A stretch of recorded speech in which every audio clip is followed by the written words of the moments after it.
Florida es el único estado donde puedes encontrar a un jubilado de Nueva York, un millonario latinoamericano, un universitario borracho y un cocodrilo en la misma calle. Y lo más curioso es que ninguno de los cuatro se sorprende de ver a los otros tres. No es un accidente geográfico. Es el resultado inevitable de décadas de decisiones tomadas por personas que tenían demasiado calor para pensar con claridad. Hoy vamos a recorrer las ciudades que componen este caos glorioso, los estereotipos que las definen, las rivalidades que las consumen y las verdades incómodas que todos reconocen en cuanto las escuchan. Bienvenidos al estado más raro de la Unión Americana. Bienvenidos a Florida. Empecemos por donde casi todo el mundo empieza cuando piensa en Florida, aunque geográficamente está en el extremo sur y culturalmente está en otro planeta. Miami, la ciudad que no sabe si es americana, latinoamericana o simplemente suya propia. Así que ha decidido que la pregunta no importa mientras haya música lo suficientemente alta como para no tener que responderla. Miami no llegó a ser lo que es por casualidad. En 1959, la Revolución Cubana expulsó a cientos de miles de personas de la isla, y muchas llegaron a Florida con lo opuesto, con sus familias y con una determinación que transformó una ciudad mediana y bastante ordinaria en algo completamente distinto. En menos de 2 décadas, el español se convirtió en el idioma funcional de amplias zonas. Los negocios cubanos llenaron la pequeña Habana. La gastronomía, la música y la política se reconfiguraron desde adentro. Y eso fue solo el principio, porque después llegaron venezolanos, colombianos, argentinos, brasileños, haitianos, nicaragüenses y una docena de comunidades más que fueron añadiendo capas a una identidad ya de por sí imposible de simplificar. El resultado es una ciudad donde hablar inglés es opcional, donde el café con leche se sirve en vasos de plástico pequeños y se bebe de pie, donde el ruido es constante y la urgencia es el estado emocional por defecto. La gente de Miami no camina, corre, no habla, gesticula. El tráfico en la I-95 es técnicamente imposible a cualquier hora, pero todos lo aceptan como condición natural de la existencia. Igual que el calor húmedo de agosto o la certeza de que en algún lugar de la ciudad hay alguien conduciendo un Ferrari blanco con las ventanas bajadas. Para Jacksonville, Miami es demasiado ruidosa. Para Orlando, es lo que pasa cuando dejas que la gente se tome la ciudad en serio. Para Tampa, es básicamente otro país que comparte código postal. Y Miami mira hacia el norte durante 3 segundos y vuelve a sus asuntos. Siguiendo la costa atlántica hacia arriba, antes de llegar a ningún lugar importante, hay que pasar por Fort Lauderdale, que es básicamente Miami, pero con 10 años menos de pretensiones y con muchas más barcas.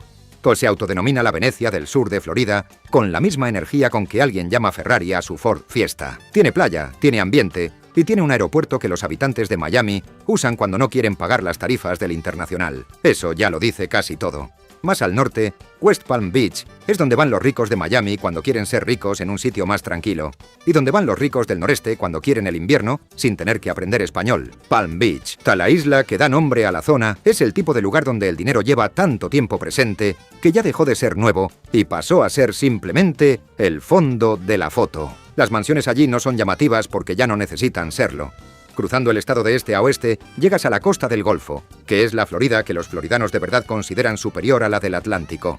Aguas más tranquilas, arena más blanca y fina, y una actitud colectiva de satisfacción tranquila que resulta un poco exasperante para alguien que venga de Miami. Es como si toda la costa del Golfo hubiese decidido conscientemente no competir con nadie y disfrutar del resultado. La ciudad referencia de esa costa es Tampa. Tampa está siempre en proceso de convertirse en algo más grande de lo que es. Y lleva en ese proceso el tiempo suficiente como para que la frase haya dejado de ser prometedora y se haya convertido simplemente en descriptiva. Tiene la bahía, que es preciosa. Tiene Ybor City, el antiguo barrio tabaquero cubano reconvertido en zona de bares, que es el único rincón de la ciudad con carácter auténtico. Tiene los Buccaneers, campeones del Super Bowl en 2021, lo cual generó un orgullo colectivo que duró exactamente lo suficiente para renovar la autoestima de la ciudad antes de volver a la normalidad. Y tiene una rivalidad absurda con Orlando que nadie en Tampa admitirá abiertamente, pero que todos sienten. Los habitantes de Tampa se sienten más auténticos que Miami, más urbanos que Jacksonville, más reales que Orlando y más importantes que Sarasota. Y al mismo tiempo, saben que el resto del país no sabe bien dónde está Tampa ni qué hacer con ella. Al sur de Tampa, siguiendo la costa, está Sarasota, que es donde vas a vivir cuando quieres tranquilidad, un poco de cultura y sin la ostentación de Palm Beach. Tiene museos, galerías de arte, aquel Museo Ringling, con su colección barroca que prácticamente nadie visita porque está ocupado en los parques de Orlando, y Siesta Key, una de las mejores playas del estado, con esa arena casi calcárea que parece artificial aunque no lo sea. La proporción de jubilados crece cada año hasta niveles que la ciudad gestiona con dificultad, pero que al mismo tiempo explican su tranquilidad peculiar. Más al sur está Naples, que es el Sarasota de los ricos. Pequeña, muy limpia, va muy cara y muy consciente de serlo. Tiene más campos de golf per cápita que casi cualquier otro lugar de Florida, lo cual no es un dato aleatorio, sino una declaración de intenciones sobre quién vive allí. En Naples, nadie habla de dinero directamente. Se expresa en la ropa, en el coche y en la elección del restaurante, y todos entienden el código perfectamente. Al lado de Naples, Cape Coral es una ciudad que mucha gente no asocia con Florida, aunque debería. Tiene más de 400 millas de canales artificiales, más que Venecia, construidos a partir de los años 50 por una empresa que decidió que vender casas con acceso directo al agua era un argumento irresistible. El resultado es una geometría urbana imposible, habitada principalmente por jubilados del norte y por una comunidad alemana sorprendentemente grande que lleva décadas eligiendo esta zona como retiro definitivo. Sí, alemanes, en Florida, con casas en canales. Fort Myers, justo al lado, tiene la casa y laboratorio de Thomas Edison, el de las bombillas, que pasaba aquí sus inviernos. Al lado tenía su casa Henry Ford. Los hombres más ricos de América de los años 20 habían acordado sin coordinarse que el invierno en Florida era exactamente lo que necesitaban, y sus gustos marcaron el estándar para todo lo que vino después. Y ya que estamos en el sur, hay que mencionar los Florida Keys, a esa cadena de islas conectadas por el Overseas Highway que termina en Key West, la ciudad más meridional de los 48 estados contiguos. Aislada durante décadas, accesible solo por barco hasta que construyeron la carretera, Key West desarrolló una identidad basada en la tolerancia, el arte, el alcohol y la actitud colectiva de que las normas del resto del país no aplican aquí, porque aquí estamos literalmente al final del mapa. Hemingway vivió allí y dejó tanto rastro que los gatos de 6 dedos que vagan por su antigua casa son hoy una atracción turística oficial. Eso resume Key West mejor que cualquier otra cosa. Volvamos al norte, porque hay que hablar de Orlando, que es la ciudad que más trabajo da para explicar, no porque sea complicada, sino porque es absolutamente simple, de una manera que resulta desconcertante. Orlando existe para el turismo, no en el sentido en que Miami también recibe turistas mientras tiene otras cosas, sino en el sentido literal y estructural de que su desarrollo urbano moderno se diseñó en función del turismo. Cuando Walt Disney eligió esta zona pantanosa en 1965 y cuando Walt Disney World abrió en 1971, transformó para siempre la geografía, la economía y la identidad de toda la región central del estado. Hoy Orlando tiene más camas de hotel que casi ninguna otra ciudad americana. Tiene Walt Disney World, Universal Studios, SeaWorld y docenas de atracciones más. El International Drive es una sucesión ininterrumpida de hoteles de cadena, restaurantes de franquicia y tiendas de souvenirs que representa la versión más concentrada de lo que el turismo masivo hace a un lugar cuando no hay nada más que lo equilibre. Lo curioso es que allí viven 300.000 personas con sus barrios, sus colegios y sus rutinas. Y esa realidad es completamente invisible desde la perspectiva del turista. Los habitantes de Orlando saben que viven en una ciudad que no fue diseñada para ellos, sino para los 30 millones de visitantes anuales que la atraviesan sin ver nada más allá de las puertas de los parques. Lakeland, entre Orlando y Tampa, es una de esas ciudades de tamaño mediano que viven en la sombra de sus vecinas más conocidas, sin que eso parezca molestarles demasiado. Tiene el campus del Florida Southern College, que alberga más edificios de Frank Lloyd Wright que ningún otro lugar del mundo, lo cual es un dato que Lakeland menciona con orgullo y que el resto de Florida escucha con amable indiferencia. También es la ciudad de invierno de los Detroit Tigers, el equipo de béisbol que lleva décadas entrenando aquí durante la pretemporada, lo cual le da una conexión peculiar con el norte industrial americano que pocos otros lugares del estado pueden reclamar.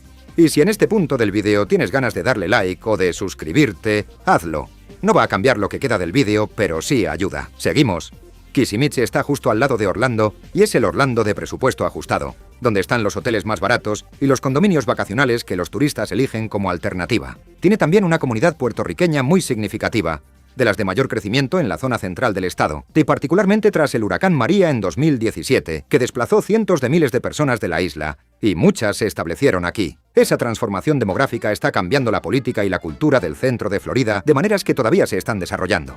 Daytona Beach, en la costa atlántica, es famosa por dos cosas que no podrían ser más distintas: la Daytona 500, la carrera de NASCAR más importante del año, y los Spring Break de los 80 y 90, y cuando era el destino universitario por excelencia antes de que Panama City Beach tomara ese rol. Daytona tiene esa energía de ciudad que tuvo su momento y que ahora vive de la gloria y de los eventos. La semana de la 500, la ciudad se transforma con la llegada de cientos de miles de aficionados al automovilismo, en su mayoría del sur y el interior del país, y con un nivel de entusiasmo por la velocidad y la cerveza que resulta espectacular para el observador externo y francamente agotador para el residente local.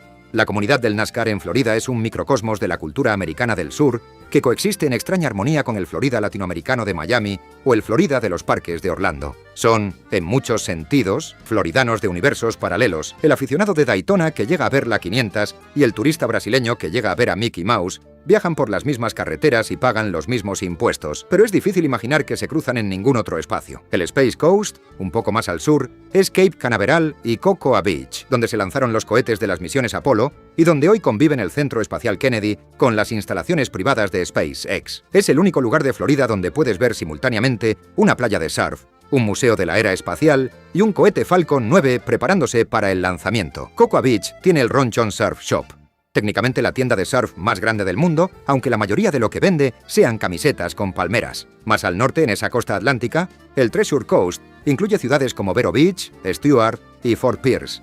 Ese corredor de ciudades medianas que vive entre el turismo, los jubilados y el desarrollo residencial. Vero Beach tiene una concentración desproporcionada de renta alta para su tamaño, segunda residencia del noreste americano. Fort Pierce tiene una historia más diversa, con comunidad afroamericana históricamente significativa y una economía pesquera que ya no es lo que era, pero que todavía define parte de la identidad local. Hacia el norte del estado el paisaje cambia de manera notable. Jacksonville es la ciudad más grande de Florida por extensión territorial y una de las más grandes por población.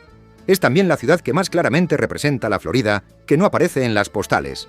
La Florida del sur profundo, la que bordea Georgia y Alabama tanto en geografía como en cultura. Jacksonville tiene esa sensación de ciudad sureña grande, con barrios diferenciados, con una historia de segregación racial que todavía deja marcas visibles en la geografía urbana, y con una identidad dividida entre el legado del sur y los intentos de modernización que han transformado partes de la ciudad sin conseguir crear una narrativa cohesionada de lo que Jacksonville quiere ser. Los Jaguars de la NFL son el equipo local.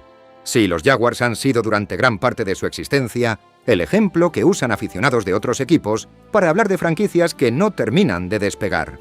No es del todo justo, pero los estereotipos no esperan a la justicia para consolidarse. Jacksonville tiene también las playas de Ponte Vedra, más el torneo de golf de Players Championship, y una comunidad financiera y corporativa que los floridanos del sur ignoran completamente porque está demasiado al norte para entrar en su mapa mental del estado. Gainesville es el norte que nadie visita, a menos que tenga una razón específica. Ciudad universitaria por definición, hogar de la Universidad de Florida y de los Florida Gators. La identidad de Gainesville está tan completamente fusionada con la universidad que es difícil separarlas. Fuera del año académico, la ciudad tiene una energía diferente, casi fantasmal comparada con el caos de los fines de semana de fútbol universitario. La burbuja de Gainesville es real.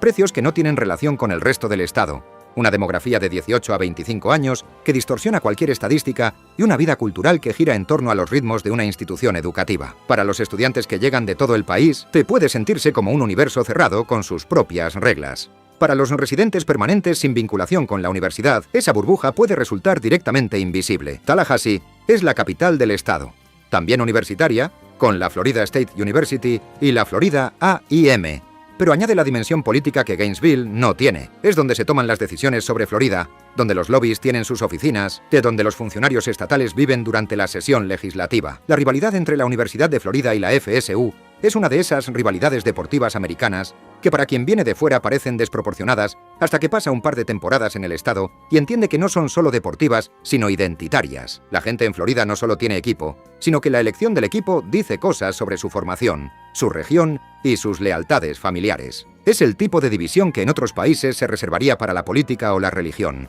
Y aquí comparte ese espacio sin ningún inconveniente. Pensacola está en el extremo noroeste, tan al noroeste que en algunos momentos parece que alguien la olvidó allí cuando dibujaba el mapa. Es parte del Panhandle, esa extensión horizontal del estado que corre paralela a la costa del Golfo entre Alabama y la nada. El Panhandle no se parece al resto de Florida. O si Miami es el Caribe americanizado y Orlando es la fantasía corporativa del turismo global, el Panhandle es el sur profundo con playas blancas.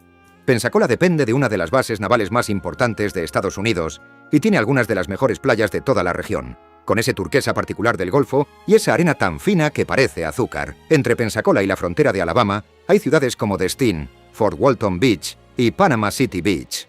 Sí que en verano se llenan de familias de Alabama, Mississippi, Georgia y Tennessee, que no van a Disney pero sí conducen hasta la playa del Golfo para pasar una semana. Panama City Beach, durante el Spring Break, es un experimento sociológico de difícil descripción. Miles de jóvenes universitarios, alcohol en cantidades industriales, música a volúmenes que hacen imposible la conversación y una actitud colectiva de que lo que pasa aquí se queda aquí. Aunque en la era de las redes sociales, esa promesa nunca se cumple. Hay ciudades de Florida que no encajan en ninguna narrativa mayor, pero tienen sus propias historias. Ocala, en el centro norte, se conoce como la capital del caballo, y no es metáfora. La región tiene más pura sangre por kilómetro cuadrado que prácticamente cualquier zona de América del Norte fuera de Kentucky. Las granjas de caballos alrededor de Ocala son una industria seria que genera millones y atrae compradores de todo el mundo. Nadie que no lo sepa lo adivina cuando piensa en Florida. Y eso es exactamente el tipo de dato que convierte un estereotipo en algo más complejo. St. Petersburg, junto a Tampa en la bahía, ha vivido en los últimos años una transformación notable. De ser conocida principalmente por su alto porcentaje de jubilados y sus calles pintorescas pero anticuadas, pasó a convertirse en uno de los centros culturales más dinámicos del estado. El Museo Salvador Dalí de St. Pete tiene la colección más grande del artista fuera de Europa. La escena de arte callejero, la gastronomía y la vida nocturna crecieron de manera notable. Los residentes de St. Pete tienen esa actitud particular del que sabe que vive en una ciudad que está siendo descubierta gradualmente, con la satisfacción de quien llevaba años sabiendo algo que el resto del mundo acaba de aprender. Clearwater, al norte de St. Pete, tiene las playas más valoradas de toda la bahía y al mismo tiempo es la sede mundial de la Iglesia de la Cienciología, cuya presencia en el centro histórico ha sido fuente de tensión durante décadas. Los habitantes de Clearwater tienen la playa perfecta y la cienciología. Es una combinación. Volviendo al sur, en el condado de Miami-Dade, Hialeah es la segunda ciudad más grande del condado y una de las de mayor porcentaje de población hispana de todo el país, con cifras que regularmente superan el 90%. Hialeah no es glamorosa, no tiene rascacielos ni playitas de moda, pero tiene una densidad cultural cubana de primera y segunda generación que le da una identidad tan específica que los que son de allí la defienden con una lealtad que pocas ciudades americanas pueden inspirar. En Hialeah, el español no es una concesión al mercado, es simplemente lo que corresponde. Coral Gables, por contraste, es la ciudad planificada que George Merrick diseñó en los años 20 con ambiciones de elegancia mediterránea que resultan extrañamente coherentes con el calor tropical. Sus fuentes barrocas, sus edificios de estilo misionero y la Universidad de Miami le dan una personalidad de ciudad que se tomó en serio a sí misma desde el principio. Ahí viven médicos, abogados y ejecutivos latinoamericanos que eligen Coral Gables precisamente porque tiene esa mezcla de sofisticación americana y ambiente latino que en ninguna otra ciudad del continente está tan perfectamente calibrada. Boca Ratón es quizás el ejemplo más perfecto de la Florida del jubilado del noreste en su versión de alta gama. Comunidad judía significativa, arquitectura de los 70 y 80 que mezcla el estilo mediterráneo con el lujo funcional de esa época, y una reputación que ha hecho que su nombre se use en otros contextos para referirse a ese tipo específico de riqueza bien asentada, de mediana edad para arriba, de marcas de lujo accesible y conversaciones sobre inversiones y sobre los hijos en las mejores universidades. La frase suena a boca, se entiende perfectamente en ciertos círculos sin necesidad de más explicación. Del Rey Beach, al norte de Boca, se es la alternativa que ha conseguido revitalizarse de verdad. Un centro histórico con vida nocturna activa, una escena de restaurantes y arte que funciona tanto para residentes como para turistas, y una demografía más diversa que sus vecinas. Ha conseguido crear un centro urbano con escala humana que los grandes desarrollos inmobiliarios han destruido en muchos otros lugares de la costa. Aventura, entre Miami y Fort Lauderdale, es conocida principalmente por el Aventura Mall, uno de los centros comerciales más grandes del país, y por una comunidad de clase alta que la eligió como residencia a partir de los años 80. Aventura es una ciudad bastante nueva en términos de desarrollo, con un horizonte de torres residenciales y un ritmo de vida que gira en torno al consumo y al bienestar. Es el tipo de lugar que no genera muchas historias interesantes, pero donde se vive cómodamente, que quizás es exactamente lo que busca quien lo elige. Coconut Grove, el barrio más antiguo de Miami, tiene una historia que comienza mucho antes de que Miami existiera como ciudad, con los trabajadores bahamenses que llegaron a finales del siglo XIX. Hoy es uno de los barrios más arbolados y tranquilos de la ciudad, con calles llenas de flamboyanes, casas históricas escondidas entre la vegetación y un ambiente que contrasta radicalmente con la urgencia del resto de Miami. También tiene la mayor concentración de veleros privados del condado, lo cual dice algo sobre quiénes viven allí y con qué actitud se relacionan con su tiempo libre. Hay algo que vale la pena señalar sobre la división norte-sur de Florida que no suele aparecer en los mapas turísticos. La línea imaginaria que separa la Florida del norte, culturalmente sureña, de la Florida del sur, culturalmente diversa y latinoamericana, no es fija ni uniforme. Se ha ido desplazando hacia el norte a lo largo de las décadas. Ciudades que hace 20 años eran indistinguibles de cualquier ciudad del profundo sur, ahora tienen comunidades latinas significativas, restaurantes cubanos, iglesias evangelicales en español y estaciones de radio en castellano.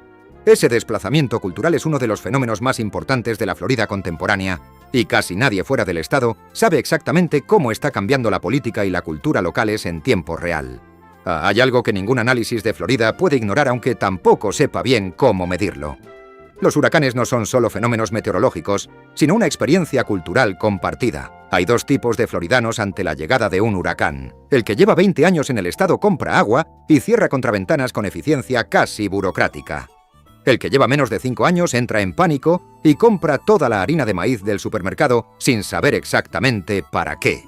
Los floridanos de verdad tienen con los huracanes una relación de respeto pragmático mezclado con resignación. La forma en que un residente habla de un huracán que pasó por su zona suena siempre a historia de guerra narrada con calma. Estábamos en casa, pusimos los tablones, aguantamos bien, había un árbol caído en el patio, pero la casa no perdió el techo. Eso es todo. Hay un pragmatismo en esa actitud que es de las pocas cosas que une a todos los floridanos, independientemente de sus diferencias. Y bueno, aquí estamos. Hemos recorrido desde los Keys hasta el Panhandle, desde Miami hasta Jacksonville, desde los canales de Cape Coral hasta los rascacielos de Brickell. Y si hay una cosa que queda clara es que Florida no existe como concepto unitario, sino como una colección de lugares que comparten código postal y poco más. El cocodrilo, el jubilado de Nueva York, el ejecutivo venezolano y el universitario en Spring Break siguen en la misma calle y siguen sin sorprenderse el uno del otro. Florida no resuelve sus contradicciones, las administra. No unifica sus identidades, las yuxtapone. Es el espejo más honesto y más exagerado de lo que Estados Unidos está siendo en el siglo XXI. Diverso, desigual, ruidoso, incapaz de acordar su propia narrativa, pero incapaz también de dejar de funcionar. Si este vídeo te gustó, dale like y suscríbete al canal. Hay mucho más por explorar. ¡Hasta la próxima!